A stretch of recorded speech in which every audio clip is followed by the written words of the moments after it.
মানবতা বিরোধী অপরাধের মামলায় এটিএম আজহার খালাস, মৃত্যুদণ্ডের রায় বাতিল, সংঘবদ্ধ অবিচারের অবসান, মন্তব্য আইনজীবীর, সন্তোষ প্রকাশ জামায়াতের।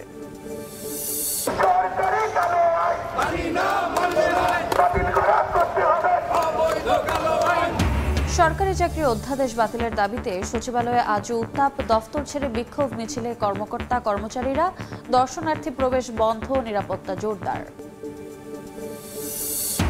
স্কুল খোলা থাকলেও ক্লাস বন্ধ, 11তম গ্রেডে বেতন সহ 3 দাবিতে কর্মবিরতিতে সরকারি প্রাথমিকের শিক্ষকরা, নামানা পর্যন্ত কর্মসূচি চালিয়ে যাওয়ার ঘোষণা।